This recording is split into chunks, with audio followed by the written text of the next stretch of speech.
안녕하세요. 수험생 여러분들의 입시 준비에 보탬이 되고자 마련한 중대발표 학생부 종합전형 5회와 진실편입니다. 수험생 여러분들은 이 영상으로 궁금증과 오해, 또 자주 묻는 질문에 대한 답변을 확인하시고 입시를 준비하시는 데 큰 도움이 되길 바랍니다. 그럼 지금부터 FAQ를 진행하도록 하겠습니다.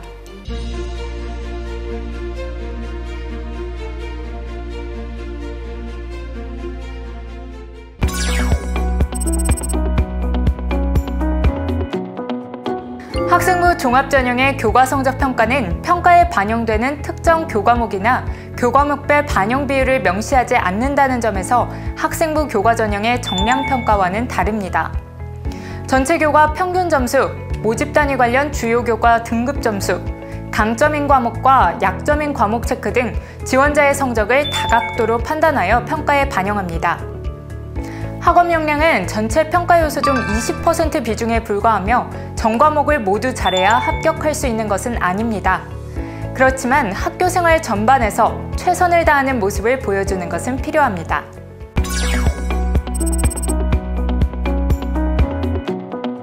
SW 인재 전형은 중앙대학교의 학생부 종합전형 중 하나로 특기자 전형이 아닙니다.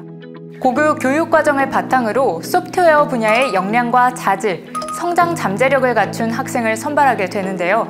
이 학교 생활을 충실히 한 학생들 중에서 소프트웨어 분야에 관심이 많은 학생, 또 수학과 과학 등의 전공 위주의 탐구 활동이나 동아리 활동, 수업 활동 등을 깊이 있게 진행한 학생이라면 SW 인재 전형에서 긍정적인 평가를 이끌어낼 수 있습니다. 요즘에는 학교 교육과정 내에서도 정보교과 등을 통해서 많은 학생들이 소프트웨어의 기본을 배우는 경우가 많으니 이러한 수업에서 배우고 익힌 내용을 제시하는 것도 좋겠습니다.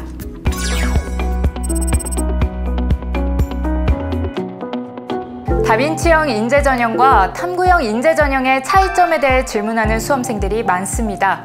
두 전형 모두 펜타곤 평가 모형에 기반한 5가지 평가 요소를 가지고 있는데 이 중 4가지의 평가 요소가 동일하기 때문에 비슷하다고 생각하실 수도 있을 것 같아요. 하지만 두 전형은 선발하고자 하는 학생의 유형이 조금 차이가 나는 전형입니다. 이 차이는 각 전형의 평가 요소와 요소별 반영 비율의 차이를 보면 알 수 있는데요. 다빈치형 인재 전형은 각 평가 영역을 20%씩 균등하게 반영함으로써 이 고교 생활에서 교과와 비교과 활동의 성과가 균형적인 학생을 선발하고자 합니다. 또한 다양한 분야에 관심이 많거나 융복합적 활동에 우수한 역량을 보이는 학생들도 다빈치형 인재 전형에서 좋은 평가를 받을 수 있습니다. 탐구형 인재 전형은 탐구 역량과 전공 적합성이 각각 30%로 다른 평가 요소에 비해 상대적으로 높은 비중을 차지하고 있습니다. 따라서 탐구 활동의 성과가 우수하거나 전공과 관련한 흥미 및 성과가 있는 학생에게 더 적합한 전형인데요. 따라서 두 전형이 추구하는 인재상과 펜타곤형 평가 요소 및 반영 비율에 비춰봤을 때 자신에게 조금이라도 유리한 전형에 지원하는 것이 좋겠습니다.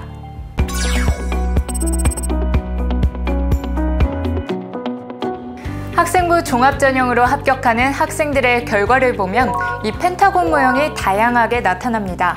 모든 평가 요소가 균일하게 우수한 학생도 있는 반면에 이 특정 평가 요소가 다른 지원자들에 비해 월등히 뛰어나서 합격하는 경우도 있습니다. 즉 다시 말해 이 모든 요소가 골고루 우수하다면 가장 좋겠지만 그렇지 않다는 게 불합격을 의미하진 않습니다. 따라서 수험생들께서는 본인의 강점과 약점을 잘 분석하셔서 특정 요소가 약점이라면 이를 보완할 수 있을 정도로 강점이 될 만한 평가 요소가 있는지 파악해 보세요.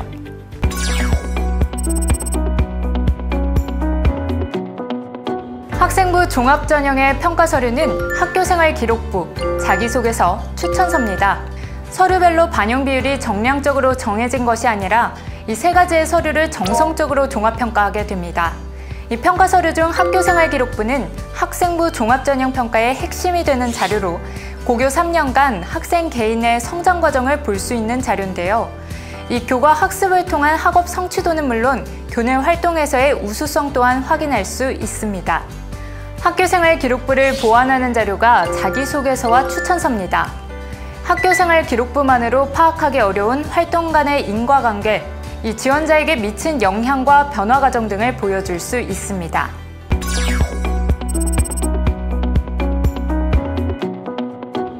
고등학교 때부터 바라던 학과에 입학했는데 이 전공 공부가 자신과 맞지 않거나 또 다른 전공을 공부하고 싶은 경우가 발생할 수 있습니다.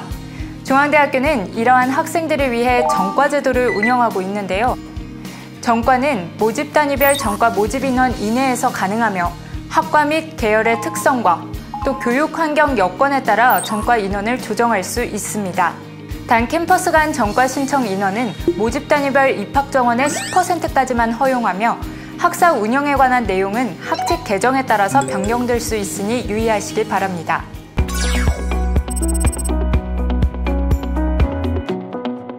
탐구형 인재 전형의 전공 적합성이라는 평가 요소를 전공과 직접적인 연관이 있는 활동, 경험으로 오해하는 경우가 많습니다. 하지만 중앙대학교의 전공 적합성이라는 평가 요소는 지원 전공과의 연계만으로 좁게 이해하는 것보단 조금 더 넓은 범위에서 계열 적합성으로 이해하는 것이 좋습니다. 대학 전공을 공부하는데 필요한 기본적인 교과목이 있습니다. 고등학교 교과목과 대학 전공에서 배우는 것에 대해 스스로 알아보고 공부하는 것은 필요합니다. 그렇지만 본교에서는 해당 학과에 지원하기 위해 반드시 이수해야 하는 과목을 제시하고 있진 않습니다. 모든 고등학교에 모든 교과목이 개설되어 있진 않아서 일부 학생에게 불리할 수도 있으며 또 해당 과목을 이수했다는 것이 대학 전공 공부에 필수적인 것이라 생각하지도 않습니다. 무엇보다 학생마다 각자 선택한 교과목을 통해 자신의 학업에 대한 노력과 열망을 보여주시면 됩니다.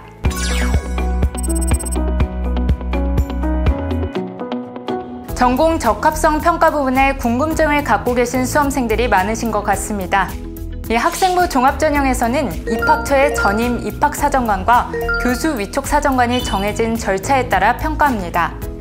중앙대학교 학생부 종합전형에서 평가하는 전공 적합성은 계열 적합성이라는 넓은 의미의 전공 적합도를 평가하는 거기 때문에 해당 학과 교수님이 평가에 참여할 수도 있지만 반드시 지원하신 학과의 교수님께서 평가하시지 않을 수도 있습니다.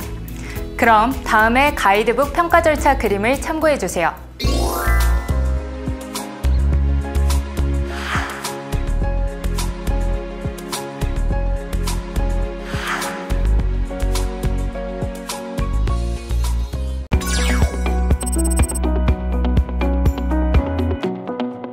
(2021학년도에) 신설학과론 AI학과와 첨단소재공학과가 있는데요. 이 각 학과에서 40명씩 신입생을 선발합니다. AI학과는 4차 산업혁명 시대의 핵심 기술인 인공지능을 체계적으로 교육하고자 신설된 학과입니다. 급변하는 기술을 선도하는 창의적 인재를 양성할 계획입니다. 첨단소재공학과는 수학, 물리, 화학, 컴퓨터 분야 등 기본 과정과 에너지 반도체 디스플레이 소재 등 심화 과정을 골고루 교육하는 학과입니다. 4차 산업혁명 기술의 핵심인 하드웨어 소재를 연구 개발하고 제품 혁신을 이끄는 리더를 육성하고자 합니다. 두 학과는 중앙대학교의 특성화 학과로 수시와 정시에서 최초 합격자 전원에게 2년 전액 장학금을 지급합니다.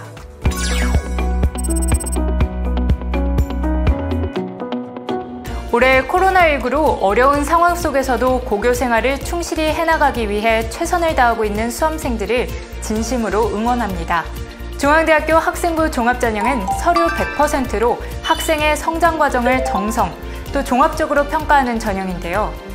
따라서 기록된 자료의 양만으로 학생의 우수성을 판단하지 않습니다.